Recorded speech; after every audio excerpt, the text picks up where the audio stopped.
is good, YouTube? Quinn Wade Basketball Analysis coming to you with a quick video. I wanted to let you guys know I got some new merchandise available, not just t-shirt anymore. I got different type of t-shirt, different type of shirts and logos that you can purchase on my spread shirt, and also hoodies now. We have expanded and added more to the channel and more merchandise for the brand. Thanks for supporting. It will be in the description and the links will be in the comment section below. Thanks for helping me and supporting the movement. Quinn Wade Basketball Analysis. I'm going to check out the video. What's good, YouTube? I know y'all all been waiting for me to tell you my opinion on this trade. Jimmy Butler has finally been traded to the Philadelphia 76ers. We thought he was going to go to the Rockets. I feel like the Sixers, they offered him, they gave them Robert Covington, Dario Saric, and a 2022 second-round pick. And somebody also said they're going to be adding Jared Bayless just to fill out the rest of that salary. So that way they don't have to take as much going to the Sixers. Obviously, they ended up just getting Jimmy Butler and Justin Patton. I think Patton is most likely going to get waived from the Sixers. I don't think they need that guy. They were just doing that to make the salaries match. I won't give you all the best analysis. That's why I'm here. First of all, this is a trade I think they needed to make. They haven't played well this year. Joel Embiid has looked better. He has looked more confident. He looks more healthier. He has been dominant, especially yesterday, getting 42 points, season high. But I told you guys that the Sixers wasn't going to be as good. That's why I did not have them in the top two going to this season, not just because they lost J.J. Redick. I'm not J.J. Redick, Ersan Ilyasova and Marco Bellinelli, but because the NBA in general has gotten better. This is a team that's 8-5, which isn't terrible, but they're second in the Atlantic Division. They're not even number one in their conference, and that's something that we thought that they would be besides Boston. But other than that, I'm liking this team making this trade. Right now they're sitting third in the East, which is pretty good. Saric hasn't been as good as we thought. He has been relegated to a role which he's just a spot-up shooter. And I think that was something that I told you guys. There was going to be in a situation where they was going to have to pay people. They paid Robert Covington. They already invested a lot of money into Joel Embiid, who is their best player currently, including with Jimmy Butler on his roster. I think Joel Embiid approaching the season how he's been approaching it, and seeing how Ben Simmons still is not on that elite level yet. I think Jimmy Butler has been having one of his best seasons, especially efficiency-wise. He has been a little inconsistent. I feel like in Minnesota they were still figuring out a lot of things. They were still trying to cater to Carl. They were trying to cater to Wiggins. They really was trying to cater to Butler. I feel like last year the Wolves played better when Jimmy Butler started being the focal point of the offense. And that sounds a little crazy because he got traded to Minnesota, but he didn't really play dominant the first couple months when he was in Minnesota. He started getting more responsibility and getting more involved, and then he was able to make the All-Star and All-NBA team by the end of the year. But he looked it better, and remember when he did get injured, the team struggled to win games. And even this year when Jimmy Butler missed games, they still struggle. I think that they really have to find what they're going to do with Wiggins. They really have to find what they're going to do and how they're going to utilize Towns, because right now they just didn't have no offensive identity. And I think Jimmy Butler going to the Sixers, he has that respect level that this team can win. They already made it to the second round. They already won 50 games. They already got a guy in Joel Embiid who's been an all-star. Because remember, Karl-Anthony Towns was an all-star until last year because they started to win. This year, Joel Embiid is going to be a two-time all-star. So that's something that he didn't have. Plus, Joel Embiid cares more defensively.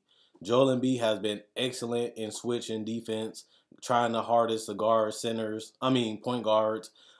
Keeping them at bay, basically forcing them to finish over the top, and being a beautiful shot blocker. Joel Embiid was a guy that finished second in Defensive Player of the Year last year. That shows you that's something that Towns isn't doing.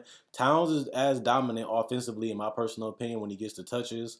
Even he can even be better offensively because he's a better shooter, free throw shooter, and 3-point shooter. But defensively is where he lacks and doesn't show enough effort, energy, and care, and he just bad discipline wise. That's something that he doesn't really have to worry about when he goes with Joel Embiid because he's already has a guy that's a defensive player of the year candidate, and he most likely has a huge chance of winning it this year, especially with a perimeter defender like Jimmy Butler coming in there to shore up that small forward position. And you still got Markelle Fultz and JJ Redick there. If they can add JJ Redick to add more shooting, more floor spacing, kind of like when they had with Kyle Korver when he was in Chicago. But they also have Markelle Fultz, another guy that can handle the ball and really contribute, but he hasn't really been playing that well either with this starting lineup.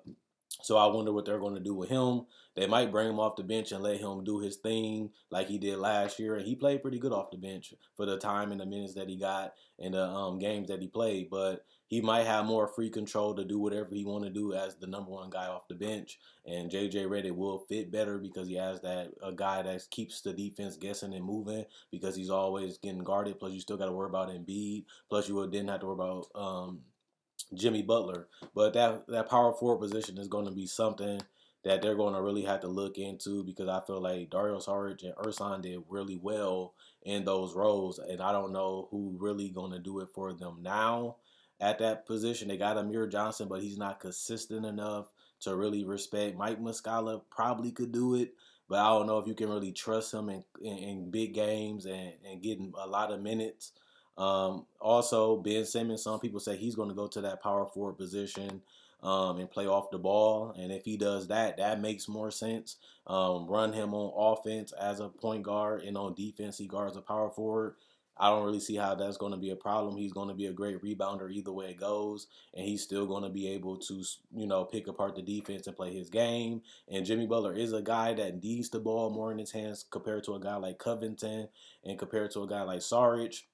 But I don't really see that as a bad thing. Remember, when he played with Rondo and Dwayne Wade, they still made it to the playoffs and was up 2-0. And when he went to Minnesota playing with guys like Wiggins, Teague, and Towns that need the ball in their hands to be effective, they were still one of the better offensive teams last year, despite Jimmy Butler being a off the ball player, even though he can play off the ball, but he really is better with the ball in his hands. They still was able to figure out a good offense, and they still was able to get all the way up to the third seed before he got injured, and they still made the playoffs, just like the Chicago Bulls. They made the playoffs and won a game against the number one team in the NBA in the Houston Rockets with Jimmy Butler, Towns, and Jeff Teague, and Towns all being ball dominant players. Another thing is, I think that this trade had to be made.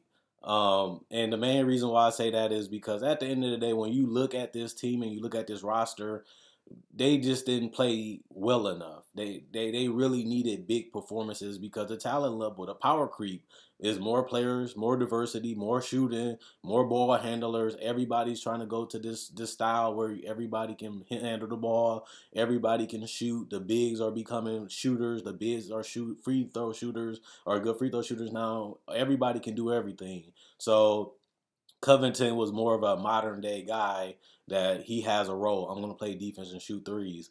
That don't work as much when you're playing against teams like Toronto and you're playing against teams like the Boston Celtics that you have to beat to get to the NBA Finals because you're going to have to go through one of them to get to the Finals. And right now they're behind the Raptors, and they're personally, to me, behind the Celtics. The Celtics haven't really played that well this season offensively, but they had that same problem last year, and they still was able to finish second. They still was able to get to the Eastern Conference Finals and beat this Philly team without Kyrie or Gordon Hayward.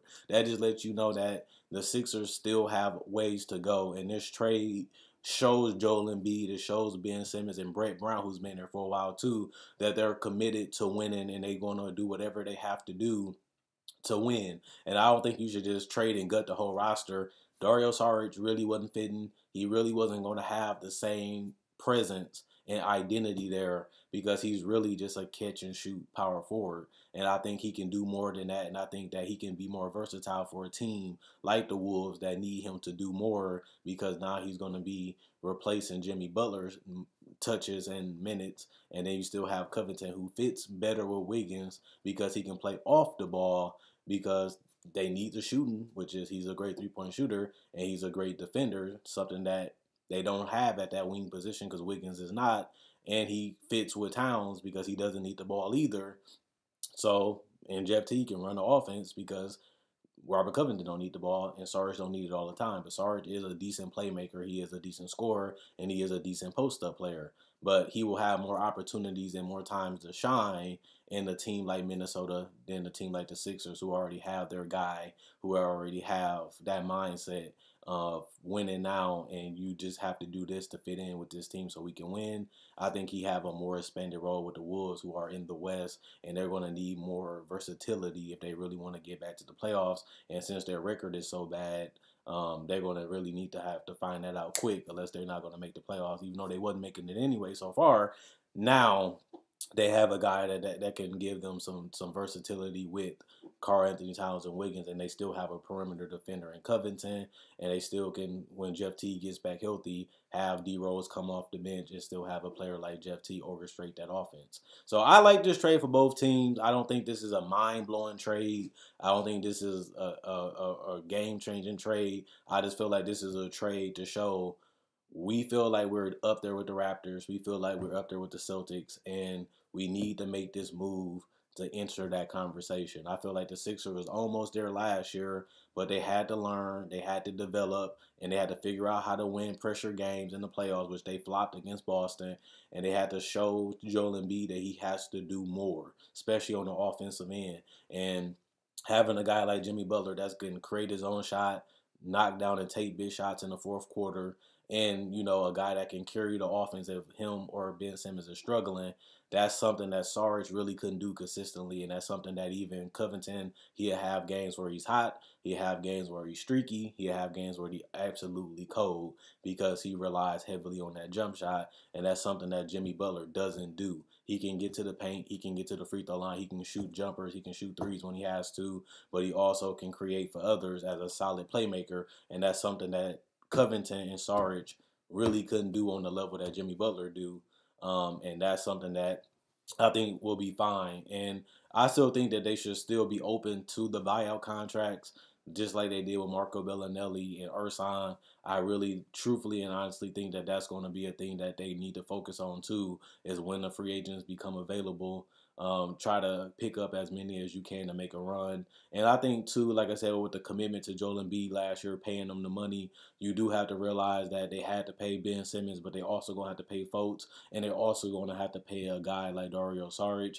Now with Dario Saric gone and Joel and Jimmy Butler being able to pay, you're just going to have to really pay Ben Simmons, and you're going to have to pay Jimmy Butler. You already got Joel Embiid locked up. Covington is off the books. Now you don't have to pay Saric.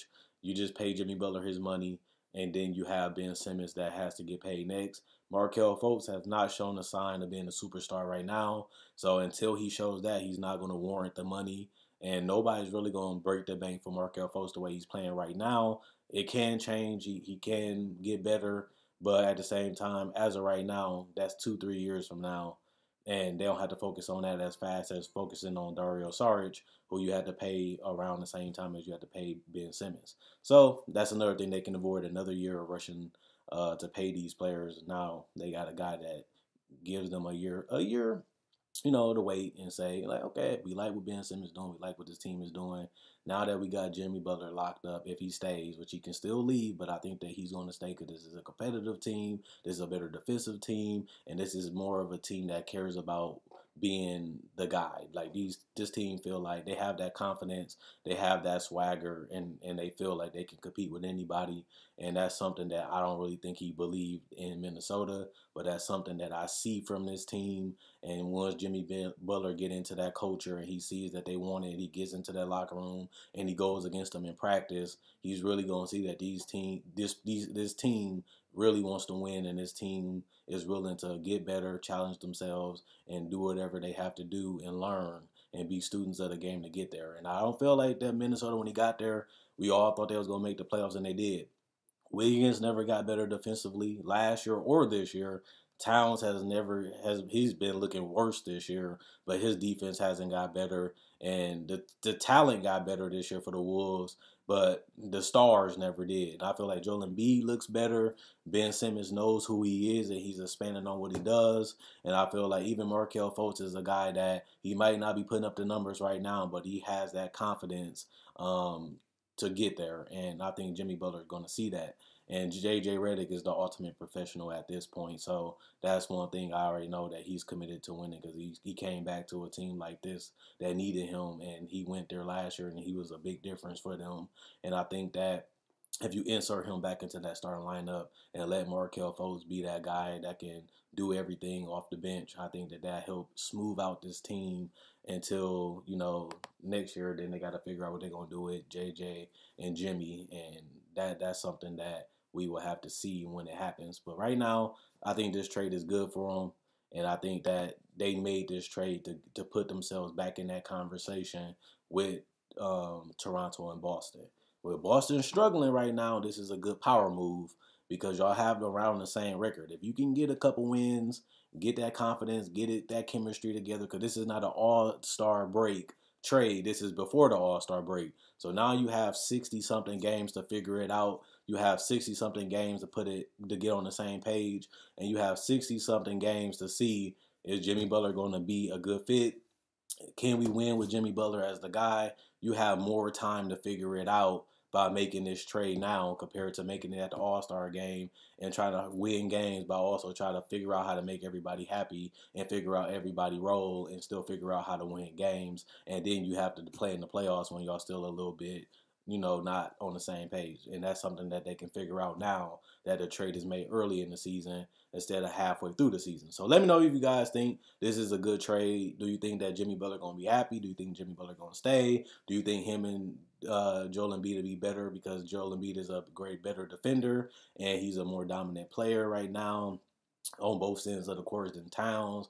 And obviously Ben Simmons is playing at an all-star caliber level, and he's more of a playmaker, and he is more aggressive. I can give him credit offensively this year, and he fits better with Jimmy Butler, because he's a guy that's going to make Jimmy Butler's job easier instead of making him get mad and compete with Wiggins, who really seemed like he didn't want Jimmy Butler to be there, and he really wanted to get his touches and do his thing. That's something that you don't have to worry about Ben Simmons. That's something that he don't really care about.